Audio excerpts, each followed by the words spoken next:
Hay dos maneras de ver la vida cristiana, la vida espiritual, y es pensar, bueno, porque voy a la iglesia o porque creo en algo, automáticamente, ¡pum!, el pasado queda olvidado. Si bien técnicamente para Dios es así, el problema es que nosotros seguimos lidiando con el pasado. Y de allí que cada domingo, por lo menos durante los últimos, Dios nos viene hablando de sanar esas heridas. El domingo pasado yo les decía una frase que acuñó mi mamá, que ninguna herida tapada cura bien. Aunque uno le ponga una curita, un apósito, ninguna curita tapada finalmente se va a sanar, porque empieza a ponerse pútrida, porque se empieza a infectar, y eso también va para todos los órdenes de la vida. Creo que cuando uno se reconcilia con sus heridas, con sus laceraciones, con lo que ha pasado, tiene oportunidad de sanar. Lo cierto es que cada adulto, cada ser humano que transita la vida adulta, la adultez, no deja de ser otra cosa que el niño que lo precedió. Es algo que no podemos olvidar. Y es algo que me interesa mucho recalcar porque tiene que ver con nuestra sanidad interior, con nuestra autoestima sana, que es la única manera que uno puede hacer para amar a Dios. Sanarse para de ese modo amar al prójimo y amar a Dios, si no es imposible. Entonces siempre la edad adulta está enraizada en la niñez, en cosas que nos pasaron, las buenas, las malas, los buenos recuerdos, los no tan buenos. Las disfunciones adultas han sido modeladas, han sido influenciadas por los tutores, por la presencia o por la ausencia de nuestros padres. Fuimos modelados de alguna forma. Yo mantengo esa opinión porque no dejo de ser el niño que fui en un cuerpo de adulto. O sea, soy un niño que creció, como la mayoría de los que estamos acá. Y la ausencia, la presencia paternal determina de alguna forma nuestra manera de pararnos en la vida. Lo que hacemos, está confirmado por sociólogos, por psicólogos, que cualquier cosa que uno haga en la edad adulta como un patrón, de una manera repetitiva, tiene que ver con una raíz de la niñez. Y yo ayer, mientras que escribía este mensaje, yo pensaba, ¿qué habrá pensado? ¿Qué recuerdos obsesivos de la niñez habrán atormentado a Adolfo Hitler, por ejemplo? Sin ánimo de justificarlo, nunca justificaría un genocida. Pero me pregunto si alguna vez cuando niño hubo algo, un punto de inflexión, un quiebre, que después devino en el adulto que todos conocimos. Quizá no, pero digo, ¿qué recuerdos de la niñez tendría? ¿Qué crianza? Y así como pienso de él, pienso también qué afectó la vida de Martin Luther King, de Abraham Lincoln, por mencionar figuras épicas de la Unión Americana, que habrá delimitado, programado la vida de Mahatma Gandhi, que habrá hecho que Nelson Mandela fuera quien es, luchando con el apartheid, luchando con tantas cosas que estaban enquistadas en el mundo, y el mundo nunca va a ser igual, nunca será tal como lo conocíamos después de Mandela. Pero ese Mandela alguna vez fue niño, y si uno investiga arqueológicamente en sus biografías, descubre que eran niños, algunos que sufrieron, otros que se criaron sin padres, algunos capitalizaron el dolor, usaron el dolor para bendecir a otros. Otros salieron a la vida enojados, heridos, víctimas también, pero a herir a otros para cobrarse de alguna manera lo que suponen que la vida les debe. Lo cierto es que yo creo más que nunca que la presencia de un padre, de un tutor, de una tía, de una abuela que nos haya criado puede originar en nuestras mentes, la presencia o la ausencia, un pensamiento recurrente, un pensamiento obsesivo. Si un padre nos abandonó, si una mamá se fue de la casa, hay un momento que el niño piensa, a lo mejor yo hice algo para que esto ocurriera. Yo nunca voy a olvidar que estábamos en una consejería y la dama me dice, bueno, mi esposo nos abandonó, resulta que era un mujeriego, borracho, un día lo descubro con otra mujer, etcétera, etcétera. La cosa es que me cuenta que el matrimonio estaba irremediablemente roto y dice, aunque él intentaba ser buen padre, a mí no me sirve eso, si no puede ser un buen esposo, así que decidimos que hemos de vivir separados. Y el niño estaba aparentemente como jugando con un celular y luego el niño me dice, ¿yo podría hablar con usted? Así que le pido a la dama que me deje a solas unos minutos con él y el niño me dice, mire, yo no sé qué contó mi mamá porque no prestaba atención, pero la culpa que papá se fue es mía. Porque siempre me decía que acomode los cajones y él me decía, un día no me vas a encontrar más. Así que un día agarró y se fue, tiene que ver con mi desorden. O sea que el chiquito se había hecho cargo de lo que había ocurrido en el matrimonio de sus padres cuando él era simplemente una víctima pasiva. Y yo digo, suficiente estrés tiene un niño con la vida de infante como para que encima tenga que cargar con la culpa de algo que él no pidió, que él no generó. Ahora ustedes dirán, bueno, ese niño tarde o temprano se va a dar cuenta que su padre no se fue necesariamente porque él no acomodaba los cajones. Sí, algunos sí. Otros crecen, pero se vuelven gente más pequeña. O sea, se vuelven adultos, pero su manera de razonar sigue siendo infantil. Claro, ese niño cuando sea grande lo más probable no es que diga, se fue porque yo no acomodaba los cajones, pero en el subconsciente lo más probable es que quede una mancha de culpa. Sí, yo algo tuve que ver. ¿Por qué lo sé? Porque también alguna vez hablé con una mujer de 40 y tantos que me dijo, ¿sabes? Yo creo que si yo no hubiese nacido, mis papás seguirían juntos. Porque mi mamá me confesó que fue el embarazo el que hizo que ellos se pelearan. Y esta dama cargaba con una culpa de haber nacido, lo cual es una crueldad absoluta. Y esos procesamientos mentales que uno mantiene de adulto, esa manera infantil de pensar, es la que hace que nunca podamos sanar la estima. Entonces un día el apóstol Pablo le escribe a la iglesia de Corinto, le dice en Corintios 13:11, cuando yo era niño, hablaba, pensaba y entendía como niño. Mas cuando fui hombre, dice el apóstol Pablo, dejé lo que era de niño. Él hace especial, le pone un especial interés casi quirúrgico a las tres palabras. Él dice, yo hablaba, pensaba y entendía como niño. Lo cual está diciendo que cuando afrontó la vida de adulto, cuando hizo el crossover, cuando cruzó a la vida de adulto, dejó de hablar, de entender y de pensar como un niño. Yo hablaba cuando era chico. Mi madre me escuchaba muy atentamente cuando yo hablaba, lo cual era un lujo en nuestros tiempos. Acuérdense que yo nací en el siglo pasado. Algunos dicen, ay, los millennials. Yo no soy millennial, yo soy sesentennial de aquel tiempo. Y había algo maravilloso que hizo especial a la vieja, es que ella me prestaba atención. Y eso honraba mi opinión. Ella decía, a ver, Dantecito, contame. Y eso hacía que honrara mi opinión. Yo tenía alguien que me escuchara. Porque provenimos algunos de una generación donde los niños no podíamos hablar. No hable, que están hablando los adultos, decía la vieja. Como diciendo, tu opinión no importa. Están hablando los adultos, vaya para afuera. Entonces yo entendí que mi opinión no valía, para mi papá no valía, pero mi mamá de tanto en tanto enriquecía mi autoestima. Porque me decía, a ver, Dantecito, contame. Y me hacía creer que mis ideas eran importantes. Como les dije, mamá tenía 6º grado de la escuela primaria, pero no por eso dejó de ser autodidacta. Entonces tenía toda una biblioteca en casa que nos puso a disposición. Y ahí estaba Charles Dickens, Mark Twain, Emilio Salgari. Y ella decía, lean todo, con voracidad, ficción, ensayos, todo, libros de química. Y era lo único que había en casa, no había iPad, no había conexión satelital. Entonces leíamos con voracidad, con desorden. Y ella decía siempre, ahora quiero que me relates un propio cuento. Contame un cuento mientras que yo lavo o plancho. Y entonces mi capacidad narrativa empezó a desarrollarse. Yo decía, había una vez un niño muy pobre, que el padre no le compraba nada, pero la madre le compró una bicicleta. Yo para ver si se sentía aludida la vieja. Nunca se dio por aludida, siempre pareció era ficción. Pero mi mamá era el mejor público para contarle un chiste, por ejemplo. Entonces yo le decía, mamá, te voy a contar un chiste. Y la vieja se reía alta. Le digo, pero no te lo conté. Le digo, no, pero va a ser gracioso. De allí yo, que en toda la oratoria, en la dialéctica, siempre pongo una humorada, porque siempre siento que mamá se sigue riendo. Mi mamá no importaba la narrativa. El saber que era un chiste ya se despanzurraba de la risa. Y a mí me gustaba. Entonces cuando no tenía chiste los inventaba. Y ella, aunque el chiste era pavo o chistonto, hacía que se reía. La cosa es que yo sentía que cuando hablaba mi opinión era valorada. Jesús se pasó hablando 7 días sin parar, se metió en el templo y hablaba con los maestros de la ley. Tenía unos 12 años. Y dice la Biblia que los eruditos no podían creer su respuesta en lo que él hablaba.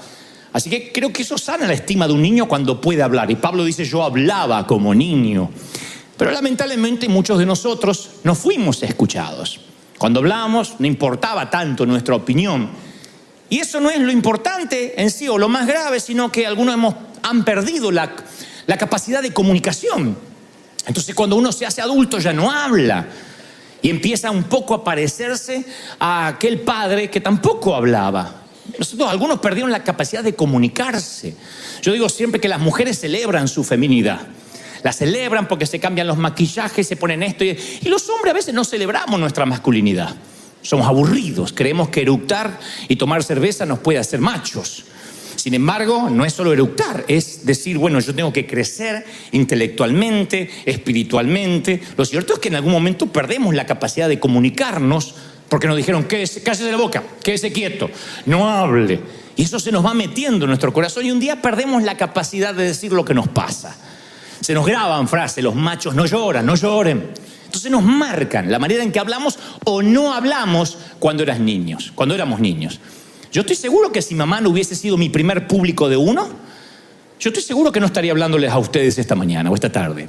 Estoy convencido, no hubiese desarrollado mi capacidad narrativa. Y aunque no era un orador a los 8 o 9 años, yo sentía que a alguien le interesaba lo que yo podía decir. De otro modo me sentía que no tenía voz, que no podía comentarle a nadie. El apóstol Pablo sigue diciendo, no solo hablaba como niño, sino que pensaba como niño.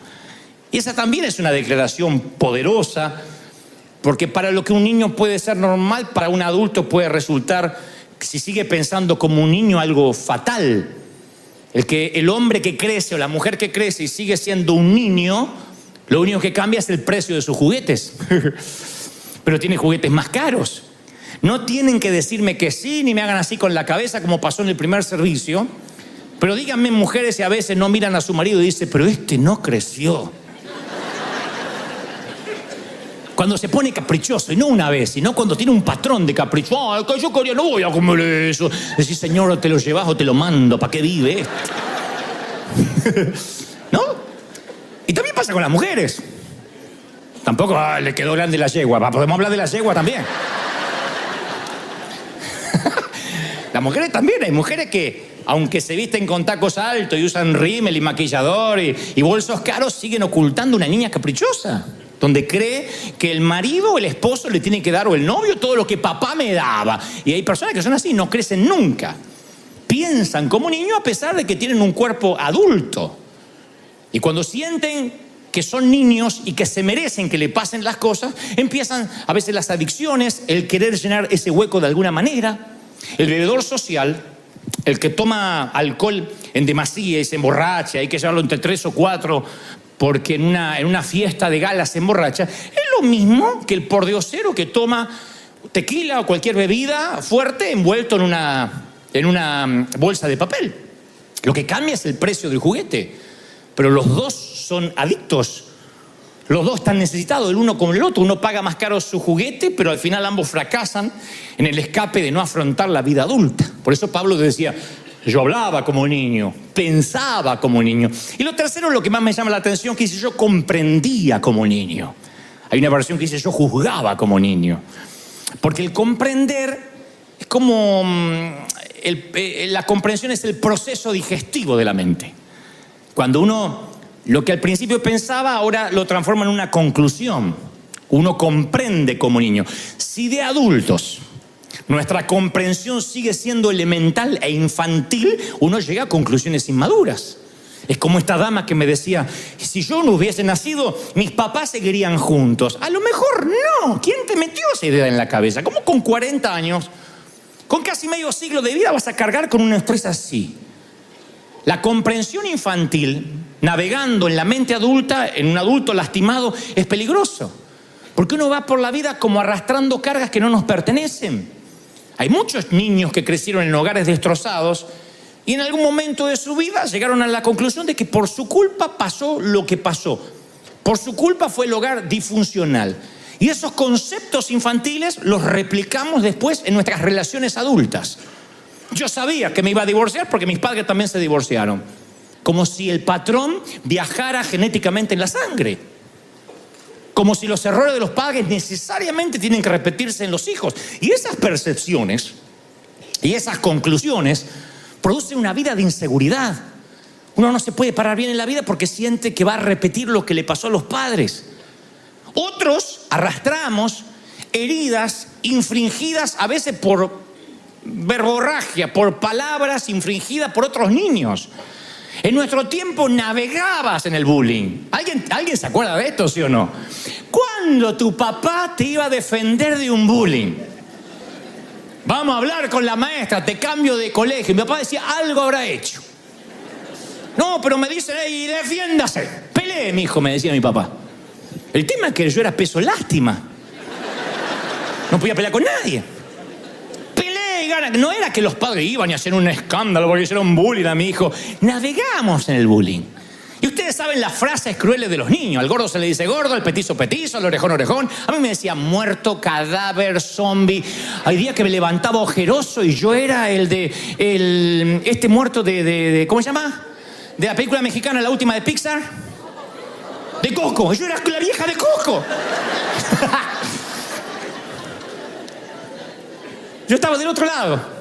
Era Coco. Decí que Coco no estaba, gracias a Dios. Dios fue afortunado conmigo, fue bueno, porque si no me hubiesen dicho Coco.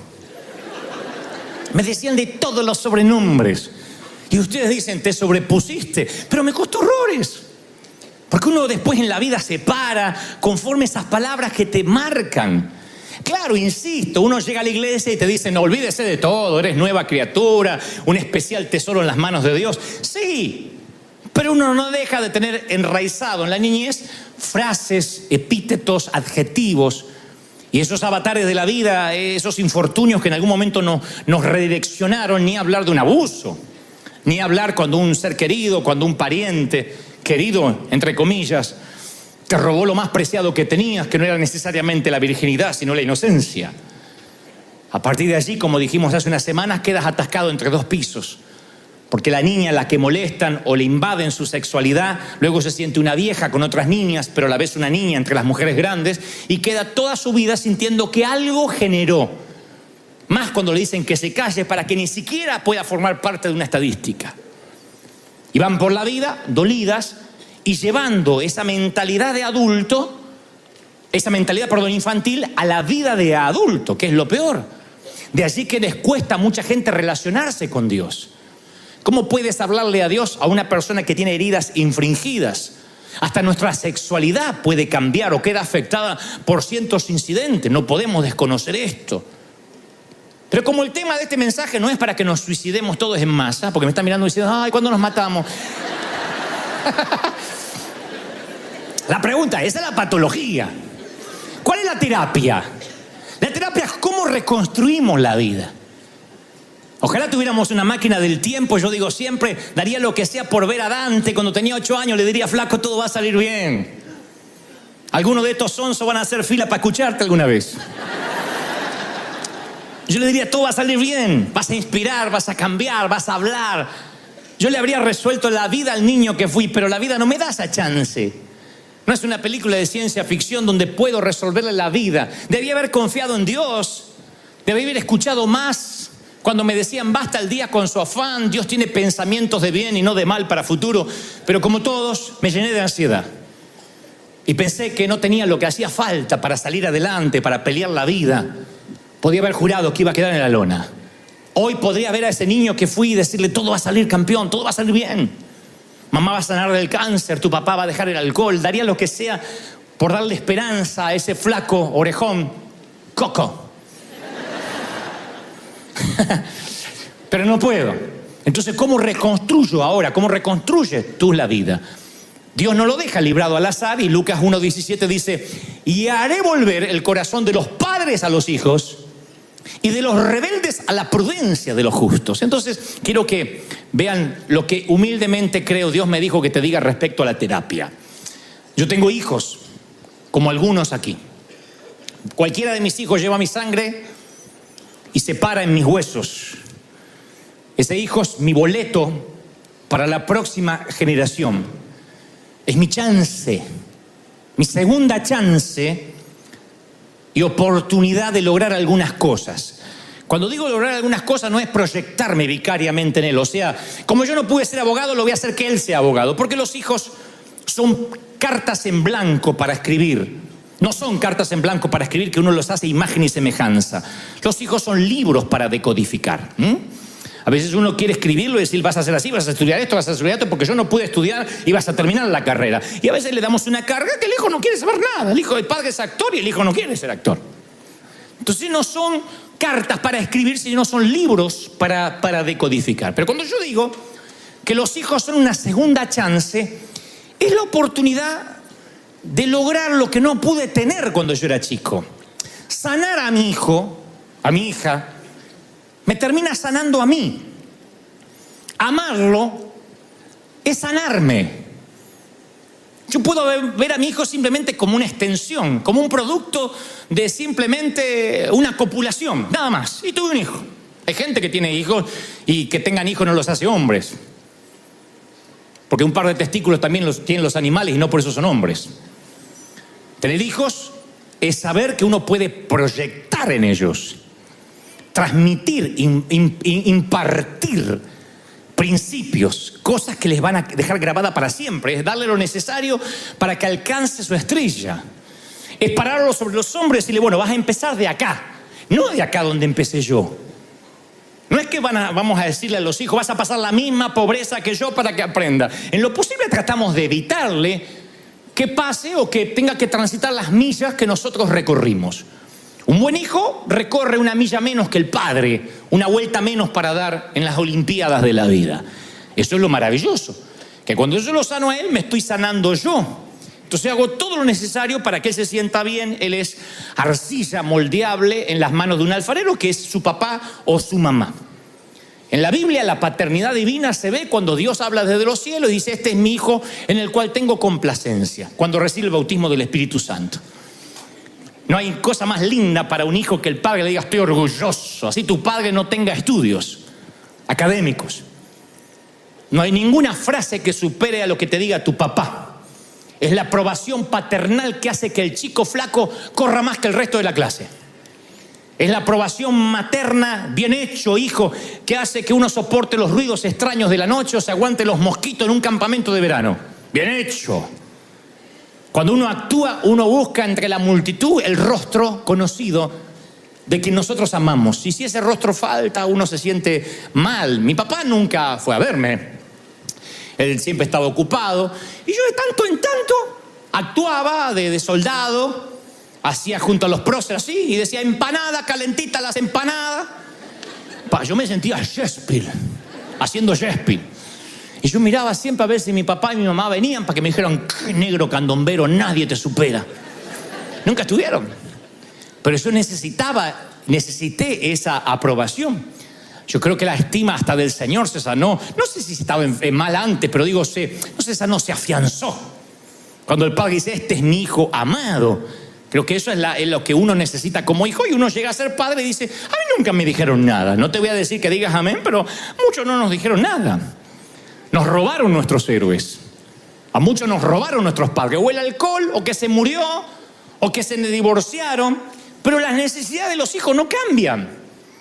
Es doloroso admirar a quien no está.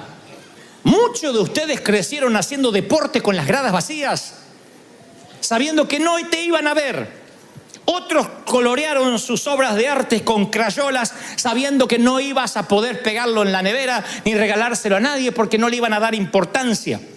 Y uno insiste por un tiempo hasta que un día te cansas de danzar solo la melodía de la niñez y entonces tira las crayolas a un costado, pinchas la pelota y algunos compran un arma o se llenan de aparatos tecnológicos, de tablets, de cosas que los conectan con gente que está fuera del hogar. Pero el vacío lo vamos a llenar de alguna forma. Buscamos llenar ese vacío. Porque la imagen de un padre para un niño es el testimonio viviente de lo que puede traer el tiempo. Sí o sí. La imagen de un padre es el testimonio de a dónde nosotros vamos, o de una mamá. El papá es la primera definición de masculinidad que uno tiene. Mamá es la primera definición de feminidad. Y la ausencia de ambos o de uno hace que busquemos llenar el vacío de alguna forma. Y si la iglesia no lo llena, lo llenará la pornografía. Y si la pornografía no lo hace, lo llenará las drogas y los carteles o lo que sea. Ustedes dirán, ¿tan así? Sí, porque uno tiene la necesidad de buscar aprobación. Hay muchas estrellas de Hollywood que necesitan creer que un Oscar sobre la chimenea les va a cambiar la vida. Y un día colocan el Oscar sobre la chimenea, llegan a lo más alto que puede llegar cualquier ciudadano, que es la meca de Hollywood, y no sé qué hay en la cima que los asusta tanto, pero terminan quitándose la vida en una bañera de lujo. Y nos preguntamos, ¿No será que estos niños siguen necesitando lo mismo que nosotros? Nada más que la vida adulta ni los juguetes caros hacen que puedan reemplazar esa ausencia, ese dolor. A mi humilde criterio, yo creo que la ausencia de un padre, la orfandad, se soporta más cuando el papá está bajo tierra. El peor sentimiento de orfandad es cuando tu papá duerme en el otro cuarto y te sientes solo. Cuando no sientes hogar, cuando te sientes un corazón sin techo, eso es lo más duro. Jesús, deben recordar la historia, que llega presuntamente tarde a ver a un amigo que está muy enfermo llamado Lázaro. Llega 4 días tarde, según sus hermanas Marta y María, y le dicen: si hubieses estado aquí, nuestro hermano no habría muerto. Y Jesús lloró. Es uno de los pocos episodios que dicen que Jesús lloró. Y entonces dijeron los judíos: miren cómo le amaba al amigo. Aún así, no obstante, Jesús hizo quitar la piedra y entonces le dijo: Lázaro, ven fuera. Y resucitó al amigo. Entonces, mi idea de un héroe, mi humilde idea de un héroe, es alguien tan tierno, lo suficientemente tierno como para llorar en el funeral de un amigo, pero lo suficientemente fuerte para resucitar lo que está muerto. Fue tierno para respetar la debilidad y el dolor de las hermanas, de Lázaro, Marta y María, sus amigas en común. Pero después asumió la responsabilidad y dijo: bueno, a resucitar lo que está muerto, no a quedarnos a llorar. No sepultó el trauma y dice: Jesús lloró y a partir de ahí se murió triste. No, dijo: bueno, ya lloré, ahora voy a resucitar a mi amigo. Esto en todos los órdenes de la vida es igual, no se puede llorar todo el tiempo. Yo tenía una tía que vivía llorando. Hermosa la tía, porque parecía una actriz, pero llegaba y lo único bueno que traía pasteles o tortas para comer. Pero yo siempre pensaba, además de hacer pasteles, que alguien encierra a esta mujer. Porque dejaba una mala onda en la casa. Decía: ay, Nelly, no sabes, me encontraron arenilla en los pulmones y me encontraron tierra en el corazón y tengo también piedras en la vesícula. Te daban ganas de decirle: tía, casate con un albañil y que construya, ¿qué querés que haga? Sí, y hablaba de enfermedad. Ay, no sabe la Mabel, qué mal que está, que de mejorar. Tiene cirrosis esa mujer, seguro que tiene cáncer. Tiene cáncer. Ella le disfrutaba, era una morbosidad hablar de enfermedad. El secreto, ir a hacerse los análisis. Porque no decía análisis, decía análisis. Me hice el análisis. ¿Y te encontraron algo?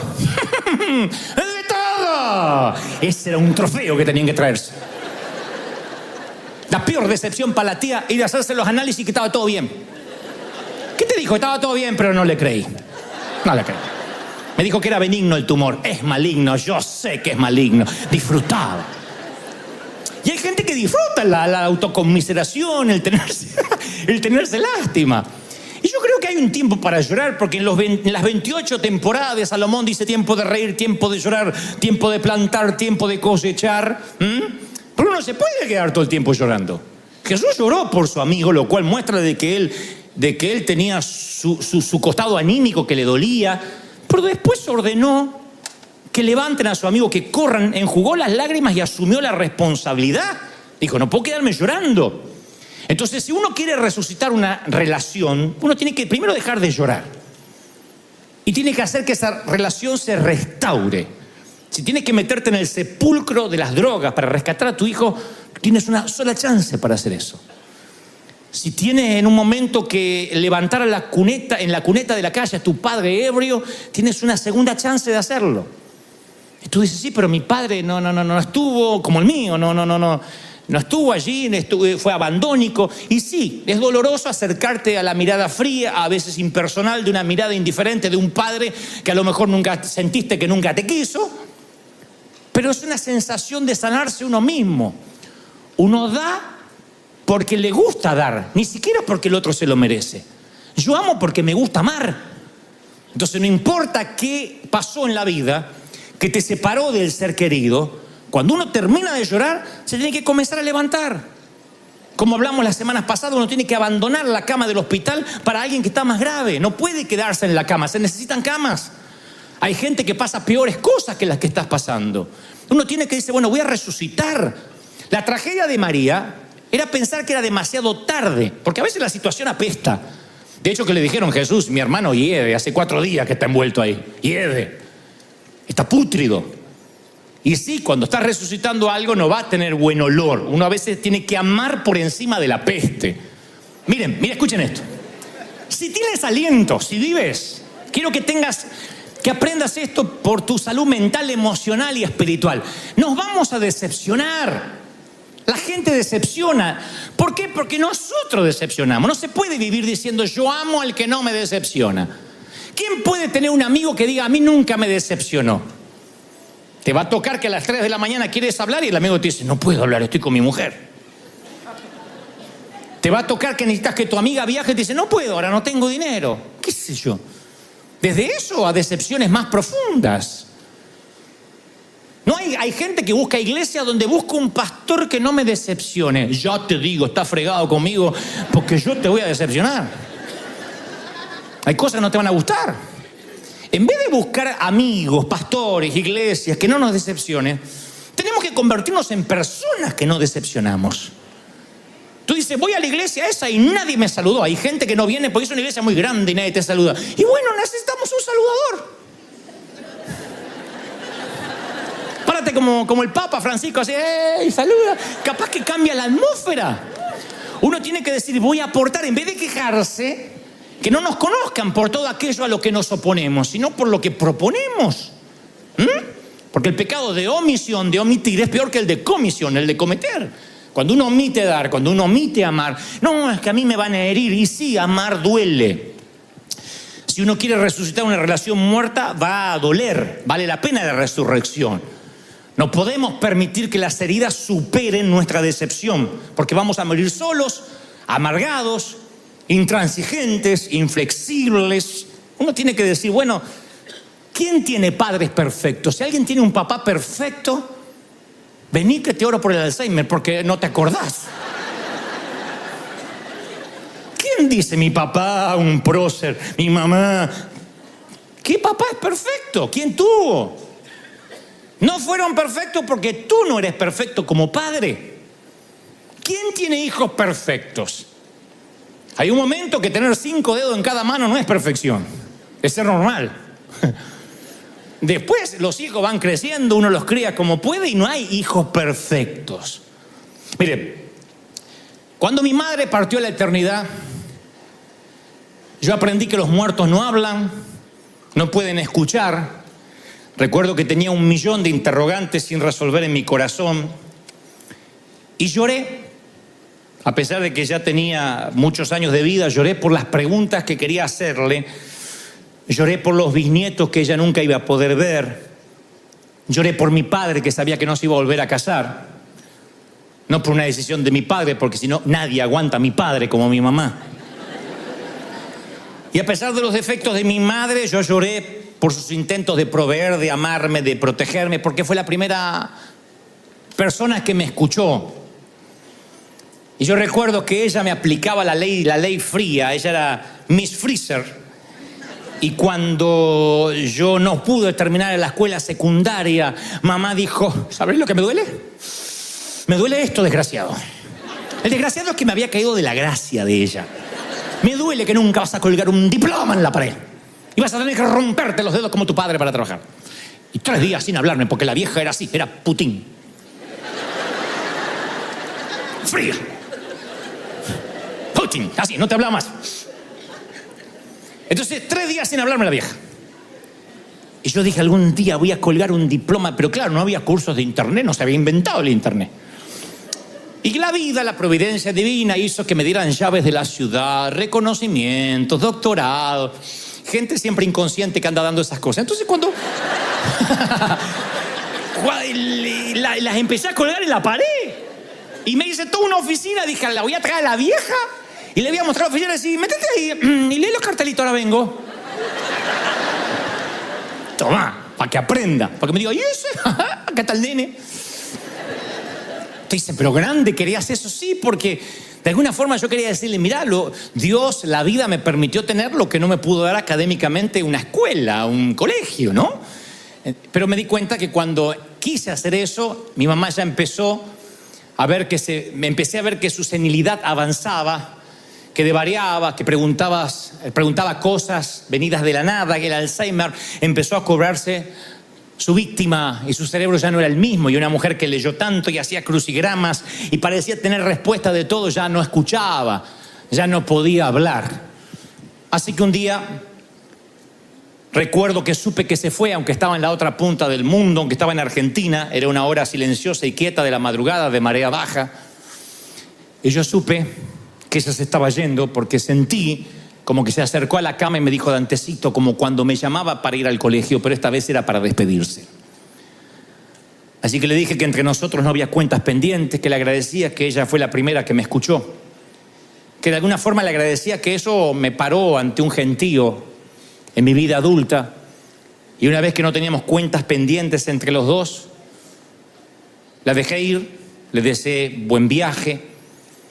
Y ya a la media mañana, cuando alguien por las redes sociales me daba el pésame, yo supe antes, 2-3 horas antes, que ella se había ido, había partido a la eternidad. Mi mamá peleó todo lo que pudo y cuando la pelea era desigual, entera, se fue.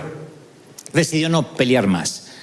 Ahí es cuando entendí que ya no puedo hablar más con mamá hasta que me la encuentre en la eternidad. El gran ausente es mi padre, o lo fue, quien sigue vivo. Por eso digo que el peor sentimiento de orfandad no es cuando dices yo lo vi partir, porque ya está, mal o bien, se fue, como la brisa que tocó tu cara esta mañana, se fue. El tema es cuando está vivo. Yo siempre fui envidioso, y no voy a decir santamente envidioso. De esos equipos de padre e hijo, de esos padres que se revuelcan en la alfombra con sus hijos, le hacen cosquillas en la panza porque no lo tenía. Hubiese dado cualquier cosa porque mi padre jugara conmigo. Y cuando yo veo un padre mal o bien sexagenario, septuagenario, que tiene sus orejas grandotas, porque vieron que cuando nos vamos envejeciendo las orejas nos crecen como los cocker. Uno escucha menos, pero la oreja se va agrandando. Y otras partes que no te voy a contar, porque también se van agrandando, no sé para qué. Y a mí me dan ganas de decirle, no importa, eres bendecido, que lo tienes. Porque el verdadero ausente no es el que murió, sino que no importa cuán deteriorada pueda estar la relación con tu padre o con tu hijo, yo creo que si uno encuentra la manera de resucitar eso, uno también deja de llorar, uno se sana a sí mismo. Yo por lo menos tengo recuerdos con mi padre, pero hay algunos que jugaron toda la vida en los campos de fútbol de la vida y nunca vieron entre las gradas el rostro que les gustaría. Yo he estado ante un gentío en un estadio, te confieso, yo una vez le dije a mi papá, papá, esto va a sonar muy argentino, muy petulante, pero te lo voy a contar cómo pasó, porque era la manera que mi papá entendiera, aunque ustedes lo tomen como falta de humildad. Le dije, papá, voy a hacer un evento, un show en River Plate, en el Monumental, el estadio más grande de Buenos Aires. ¿Y es lejos? Y como media hora de acá, pero te llevo. Ah, muy lejos, hay que estar parado. Papá, River lo llenaron los Rolling Stones. ¿Y U2? ¿Quién? Peor todavía. Billy Graham. Y yo voy a estar ahí. La gente va a llenar el estadio para escucharme hablar. ¿Y no van a sacar fotos? Sí. Tráeme una foto, me dice el viejo.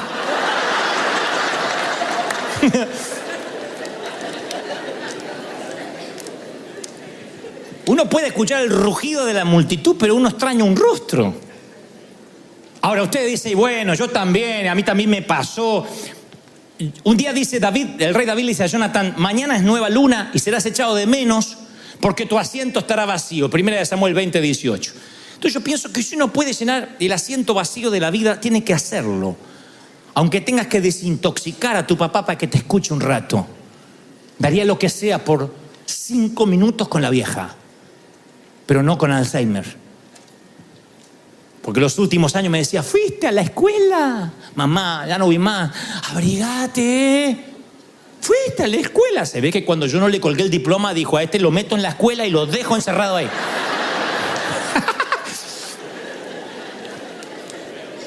Yo daría 5 minutos para contarles que la vida me trató bien, que Dios fue fiel, que sus libros ayudaron, que tenía razón, que ser autodidacta, que la neurogénesis nunca se detiene, que uno siempre puede aprender, que uno no termina de aprender cuando cuelga un diploma en la pared, y uno va por la vida como un aprendiz. Uno puede sumar inteligencia, sumar intelecto. Yo quisiera decirles tantas cosas, supongo que esas pláticas las tendré que tener en el cielo, pero no daría cualquier cosa por charlar eso aquí. pero a veces siento que no puedo y mi papá tampoco porque está internado y porque cuando voy, él quiere hablarme de que el otro hermano que no me visita y tu hermano no me visita. Hace poco fui, tu hermano no me visita y los nietos, papá, estoy acá, yo sí estoy. Pero tu hermano es un desgraciado, no sé quién lo habrá parido y ustedes lo parieron. Y le digo, pero acá estoy. Ay, tu cuñada, lo que es papá.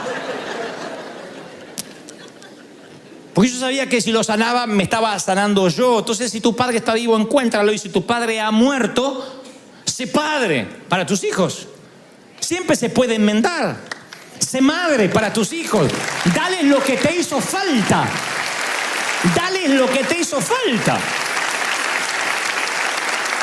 A veces uno se va mirando al espejo y se va convirtiendo en ese hombre que no quiere ser o en esa mujer que no quiere ser.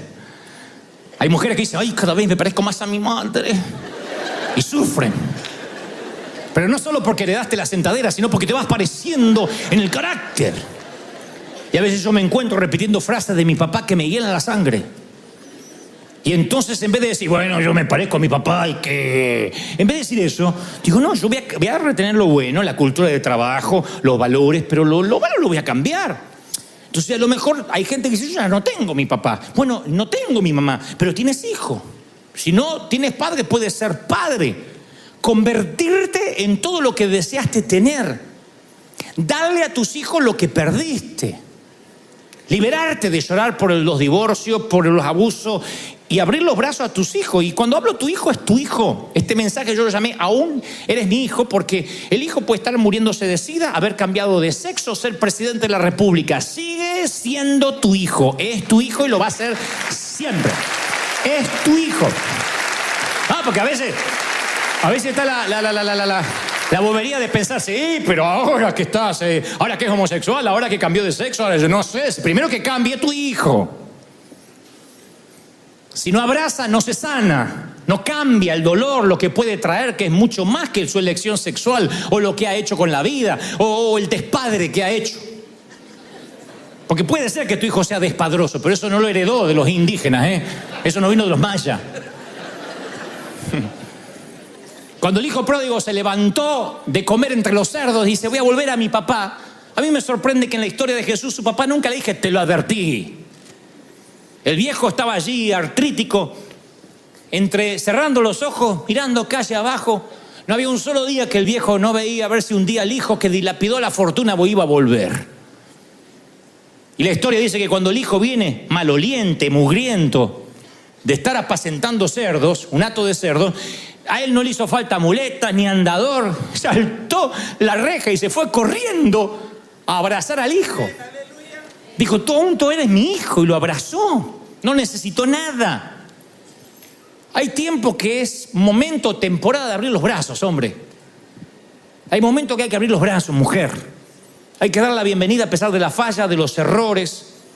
Que el amor sea más fuerte que las heridas que te separaron.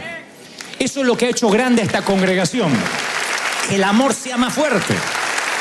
¿Sí? Le digo, cuando yo aconsejo a alguien y me dice, no sabes lo que acabo de hacer, yo le digo, pero sabes que Dios te ama, ¿no? No, pero te voy a contar lo que hice porque... Pero no, ahora me contás. Pero estás comprendiendo lo que te digo, Dios te ama. Y de pronto su mirada cambia. Porque a veces pensamos que estamos más cerca de Dios si vamos más a la iglesia, si vamos a la comunión, si vamos a la misa. Y Dios te sigue amando, es su hijo, siempre. ¿Por qué lo sé? Porque soy padre. Quiero lo mejor para mis hijos, pero si alguno de ellos fallara en la vida, en su moral, en sus principios, yo sería el primero en estar a su lado. Soy así hasta con mis amigos. A veces me dicen, ¿cómo te sacás foto con ese político corrupto? Porque es mi amigo, que tengo la culpa que se hizo político y corrupto. Es mi amigo. Y los amigos están en las buenas, en las malas, y yo voy. Y aunque me consta que ahorcó a la suegra, con ganas de felicitarlo, yo voy ahí y me quedo con él. Porque es mi amigo. Y puede divorciarse, le puede ir mal. Yo no busco amigos perfectos. ¿Por qué? Porque si yo no soy perfecto, yo no puedo pedir lo que no ofrezco. Quien quiere ser mi amigo me tiene que querer como soy. Con mis argentinismos, con mis errores, con mi intensidad. con mis síndromes, me tiene que amar como yo soy. Me molesta cuando alguien me dice, cambia para que te acepte. ¿Y por qué tengo que cambiar si no sos la Madre Teresa vos tampoco? Nadie orina agua bendita acá. Entonces, si no orinamos agua bendita, uno no puede pedir perfección al otro. Y el padre, cuando ve al hijo que viene embarrado y lo ve que viene, va volando y lo abraza y le dice, quiero que vuelvas a casa. No le pregunta nada. Y siempre me dije, ¿por qué no le dijo, te lo advertí? ¿Por qué no le dijo, yo te dije? Porque yo te lo dije, se merecía. ¿Qué hubiese dicho una madre? El hijo viene y te dice, mami, dame todo lo que me corresponde y me quiero vivir solo. No quiero que me atiendas más ni me controles, voy a vivir solo. Y dice, anda, lávate los calzones solo, anda, ya vas a volver. No te necesito, ni un huevo sabes hacerte. Y se va. Y la madre lo espera porque lo ama. Sabe que el hijo la va a necesitar. A los 3 meses vuelve, ma, ¿te quedas callada?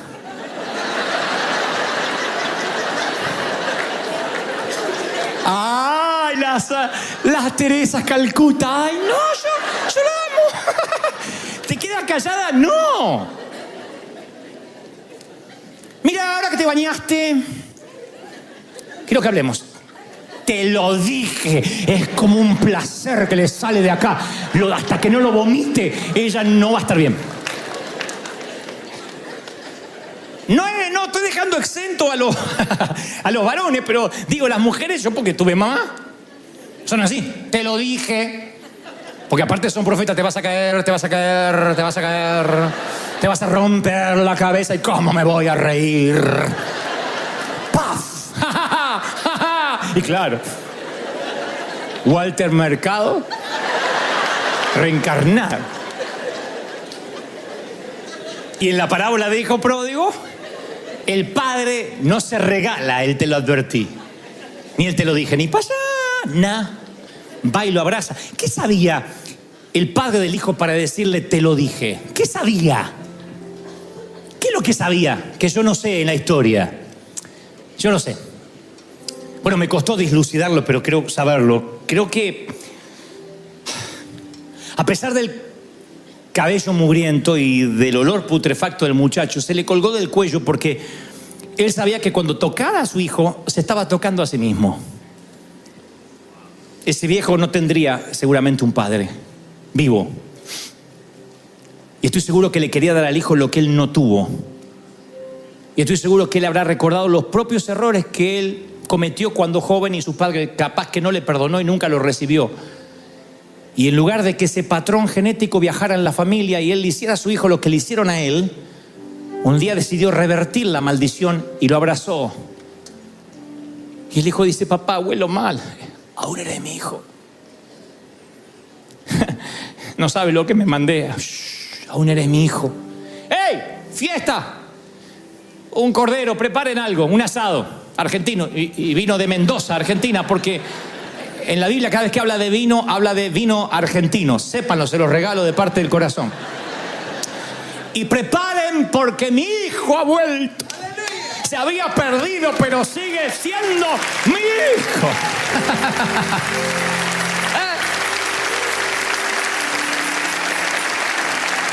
Así que, mi querido, yo quizás no sé si tienes papá vivo o no, o si eres padre, pero de algo estoy seguro, eres hijo. Lo que puedes no tener es un hogar. Puede que seas un corazón sin techo que navega a los 40, a los 50, a los 60 y quiero decirte bienvenido a casa. Aún eres mi hijo, aún eres hijo de Dios, aún puedes sentarte a la mesa. No saben cómo me cambió a mí la vida cuando empecé a ver a Dios así. Porque la religión me ponía un montón de condiciones. Bueno, si vas a hacerte cristiano tienes que dejar esto, adoptar esto, cambiar lo otro. Y un día alguien me dijo, no, a ver si nos entendemos. Dios te ama porque eres hijo. Dios te ama lo que sea. Después por amor vas a cambiar. Por amor vas a enmendar. Por amor vas a querer honrar el amor que te dan. Pero la fidelidad no surge como resultado de una condición eclesiástica o de una denominación. El amor y la fidelidad surge a partir del amor, cuando uno se siente amado. Y a lo mejor hace tiempo que extrañas el abrazo del padre, del viejo. El abrazo del que te dice: bien, campeón, bien hecho, muchacho. Bien hecho, pequeña. Y si tuviste la fortuna que fue un buen papá, lo recuerdas. Y te hace falta, yo sé. Nos hace falta. Pero uno puede enmendar, uno no puede llorar en la puerta de la tumba de lo que nos pasó, de lo que pudo haber sido, de la vida que pudimos haber tenido. Ya está, ya está. Lo que pasó, pasó, viviste, como digo siempre, como pudiste. Cada uno hizo lo que pudo. ¿Quién es buen padre acá? ¿Quién dice yo soy excelente padre? Nadie. Cuando aprendemos a ser padres somos abuelos. En aprender a vivir se nos va la vida, decía Joan Manuel Serrat. Y yo lo creo. Uno hace camino, caminante al andar. La cosa es que uno tiene que enmendar. Como padre, ¿qué importa si en esta historia eres padre o eres hijo? Trata de enmendar. Porque tus padres, si los tienes, se irán como la brisa de la mañana. Y si tienes hijos, Dios te da una chance. Sé ese cómplice, ese amigo. Por lo menos yo intento torpemente ser el padre que no tuve. Trato que mis hijos encuentren en mí alguien en quien pueda confiar. Y tal vez algún día ellos hablan de que no lo fui. Pero nunca dirán que no lo intenté. Nunca dirán que no puse cada átomo de mi ser, cada fuero más íntimo de mí en tratar de enmendar. Yo no voy a llorar por la vida, por las cosas que me faltaron, por las tablets que no tuve, por el internet que jamás soñé tener. Yo voy a celebrar que estoy vivo y a tratar de enmendar, de inspirar, de ayudar, de amar. No permitir que mis heridas interfieran en el camino del amor. Mi querido, la vida puede que te haya tratado mal, yo lo sé. Yo desconfío del que no cojea, porque si has vivido lo suficiente, tienes cicatrices. Y esas cicatrices de alguna forma hacen al hombre o a la mujer que eres. Lo cierto es que un día llegas y tienes que decidir. Si vivir mirando hacia el pasado, conducir un automóvil, mirando por el espejo retrovisor, seguramente vas a estrellarte. O decir, de tanto en tanto voy a mirar y enmendar. Tus padres no te hablaron, habla con los tuyos. No te amaron, da amor. No te dieron, rompe ese egoísmo dando, porque eso es lo que tú eres. Y si la vida te da esa chance de cambiar, vaya, eres afortunado, eres rico. Porque rico no es el que más tiene, sino el que menos necesita. Y si tú puedes andar por la vida dando, bendiciendo, enmendando, aunque tengas que hacer yo como con mi viejo. Viejo, escúchame, estoy acá. Hijo, estoy acá. Es que la vida te da una segunda chance. Dale un aplauso maravilloso al Señor de señores. Si crees que Dios habló, vamos.